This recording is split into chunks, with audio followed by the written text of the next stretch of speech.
Hello दोस्तों, आज हम पढ़ेंगे लोग सीटेट 2012 का गणित। ठीक है ना। 2011 का प्रीवियस पेपर मैं सॉल्व करा दिया हूँ मेरे यूट्यूब चैनल में जाके। Rohit Chauhan ANS capital letter में है। ठीक है ना। इसको सर्च करके देख लीजिएगा। ठीक है, ये मेरा यूट्यूब चैनल है। ठीक है, तो हम लोग पढ़ रहे हैं सीटेट 2012 का प्रीवियस पेपर को सॉल्व करना है। पहला क्वेश्चन है, कह रहा है गणित में गणना करने संबंधी कौशलों को किसके द्वारा बढ़ाया जा सकता है, यानी 1 से लेकर 5 तक के बच्चों को आप कैसे बढ़ावा दे सकते हैं उसके बारे में पूछ रहा है। ठीक है ना। कक्षा में अभ्यास हेतु क्रियाशील गतिविधियों का आयोजन करिए। चलिए ठीक, तो कक्षा में क्रियाकलाप कराना ही बहुत अच्छा है, मतलब बच्चा उसमें सीखता है। देखिए, संकल्पनाओं और प्रक्रियाओं को स्पष्ट करने के बाद अधिक अधिक अभ्यास कराना। ये कोई ज़रूरी नहीं है कि अधिक से अधिक अभ्यास करा कर ही बच्चे को सिखाया जा सकता है। केवल संकलनात्मक ज्ञान देकर ये भी कोई ज़रूरी नहीं है। केवल एल्गोरिथम मतलब केवल गणित पढ़ा के आप करा सकते हैं, नहीं, ऐसी कोई बात नहीं है। कक्षा में सबसे ज़्यादा आप क्या करना चाहिए, कक्षा में अभ्यास हेतु क्रिया और गतिविधि कराना चाहिए कि जिससे बच्चा देख के छोटे से छोटा बच्चा भी क्या करता है, सीखता है। ठीक। अगला क्वेश्चन कह रहा है, कक्षा 3 यानी 3 के विद्यार्थियों को लंबाई की विभिन्न इकाइयाँ को पढ़ाने के लिए शिक्षक निम्नलिखित सामग्री कक्षा में ले जाएगा। क्या लेके जाएगा, जिससे बच्चा छोटा सा बच्चा क्लास 3 का सीख जाए। विभिन्न लंबाइयों और इकाइयों वाले रूलर पुट्टा जो स्केल होता है उसको कर रहा है। नापने वाली छड़, नापने वाली पट्टी जो वस्तु द्वारा प्रयोग में लाई जाती है, यानी वस्तु द्वारा करने का मतलब है हथेली हो गई और कॉपी हो गया, जिससे मतलब आसानी से नाप सकें, जिसमें कक्षा में उपलब्ध हो। नापने वाली टेप के जिसकी एक तरफ सेंटीमीटर हो और दूसरी तरफ क्या मीटर है, इससे कोई मतलब वैल्यू नहीं है। क्लास 3 का बच्चा मीटर और सेंटीमीटर में तो समझेगा, लेकिन ज़्यादा टाइम लगेगा। विभिन्न इकाइयों का संबंध चार्ट बना के ज़्यादा टाइम लगेगा। ठीक है ना।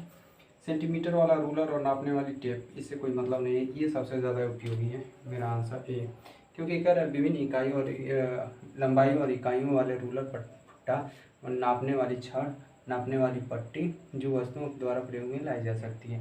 ये प्रयोग में लाई जा सकती है, आसानी से मिल सकता है। ठीक है। अगला क्वेश्चन कह रहा है, कक्षा 3 के विद्यार्थियों को संख्या पद्धति पढ़ाने का उद्देश्य क्या है। ठीक है, 4 अंकों वाली संख्या के योग और व्याकरण के कौशल में, यानी जोड़ घटाना सिखाना, यही कह रहा है। बड़ी संख्याओं को पढ़ने के कौशल में प्रवीणता प्राप्त करना, ये भी सही है। 6 अंकों तक गणना करना, 6 अंकों तक की गणना करने के लिए अभी कक्षा 3 के बच्चों को नहीं सिखाया जा सकता है। ठीक है। संख्याओं को सैकड़ा, दहाइयों और इकाइयों के समूह के रूप में देखना और स्थानीय मानों की सार्थकता, ये सबसे बेटर है, क्योंकि यही सबसे ज़रूरी है कि मतलब कक्षा 3 के बच्चों को सैकड़ा, दहाई और इकाई के समूह में रखकर उसको दिखाना और स्थानीय मान निकालना और जोड़ घटाना, इसमें सारा थी ऊपर वाला आ गया। लेकिन 6 अंकों को गणना नहीं सिखा सकते हैं, प्रवीणता भी नहीं सिखा सकते हैं, बड़ी बड़ी संख्याओं। ठीक है ना, ये वाला सिखा सकते हैं। ठीक है।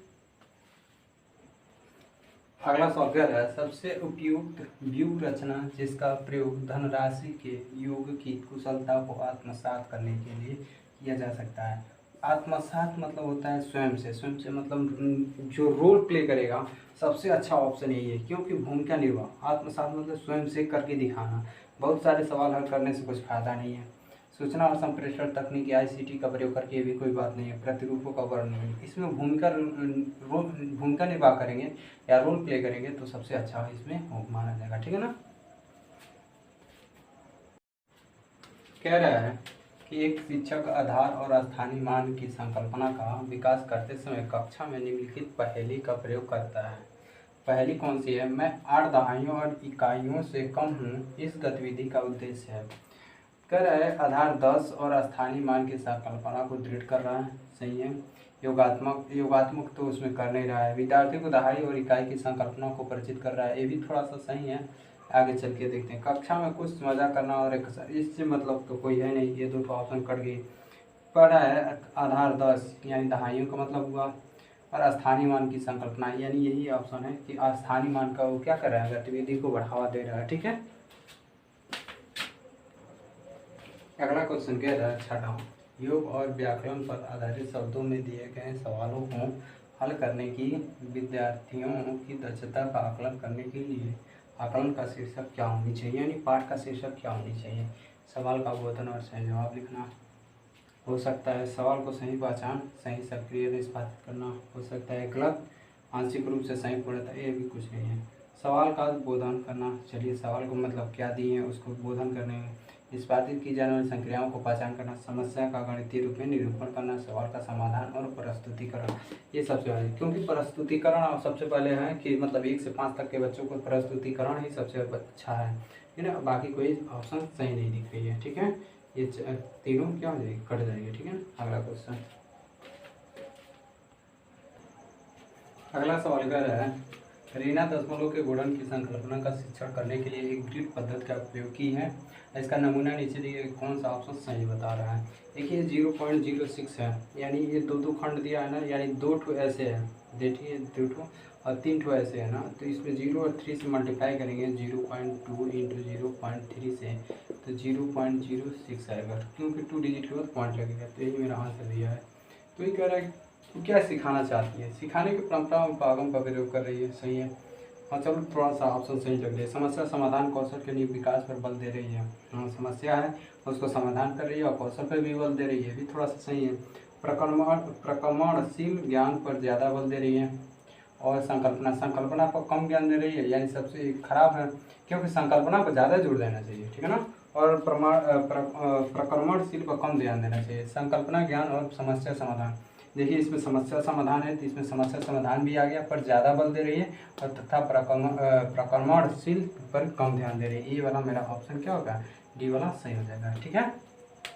अगला सवाल है आपका क्वेश्चन, भिन्न योग संकल्पना के पाठ पर योजना बनाते समय शिक्षक पट्टी मोड़ने वाली गतिविधि का प्रयोग कर रहा है, तो वो क्या सिखाना चाह रहा है। तो इधर आधा है, तो आधा मतलब एक पार्ट लिया है तो इसमें से 4 पार्ट किया, तो इसमें से 1/4 बार चौथा भाग ले लिया, एक भाग ले लिया, इसमें से 8 भाग किया, तो कह रहा है इसमें क्या वो सिखाना चाह रहा है, कौन सा, विषय वस्तु का पश्चाताप वाला विधि, मतलब ये पढ़ा लेगा तब उसके बाद की विधि बता रहा है कि समय की बर्बादी कर रहा है, समय की बर्बादी तो नहीं कर रहा है। विषय वस्तु से पूर्व की गतिविधि, यानी विषय वस्तु अभी पढ़ाने वाला उससे पहले ये सिखा रहा है। हाँ ये वाला ऑप्शन सही है, क्यों, क्योंकि ये वाले ऑप्शन जो कह रहा है कि विषय वस्तु से पूर्व की ज्ञान को पकड़वाना चाहता है बच्चों से, ठीक है ना, तो ये संकल्पना उसको माइंड में फिट करना चाहता होगा। अगला सवाल कह रहा है दी गई आकृति में समान आकार के 5 वर्गों से मिलकर बनी है, आकृति का क्षेत्रफल इतना सेंटीमीटर दे दिया, आकृति का परिमाप पूछ रहा है, यानी जो ये दिया है 1 2 3 4 5, इसका जो क्षेत्रफल है ये वाला, इसको क्षेत्रफल कहते हैं, ठीक है ना, इसको क्षेत्रफल कहते हैं।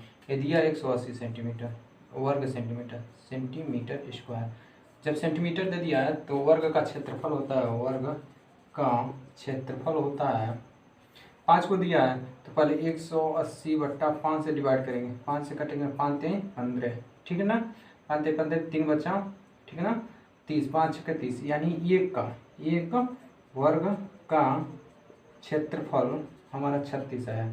तो इसका जब एक भुजा निकालेंगे तो भुजा का वर्ग का क्षेत्रफल का बराबर फार्मूला था, वर्ग का क्षेत्रफल बराबर होता है भुजा गुणे भुजा, भुजा गुणे भुजा, ठीक है, यानी 36, ये अंडर रूट में 36 आ जाएगा, यानी 6 का होगा, क्या होगा 6 का, एक भुजा यानी ये भी 6, ये भी 6, ये भी 6, ये भी 6, ये भी 6, ये भी 6, ये भी 6, ये भी 6, ये भी 6, ये भी 6 और ये भी 6 और ये भी 6। अब पूछ रहा है परिमाप, परिमाप मतलब जब निकालना है तो ये जो किनारा किनारा रहता है उसको हम क्या कर लेंगे, ऐड कर लेंगे, तो आसानी से हमारा क्या हो जाएगा, निकल जाएगा, ठीक है ना।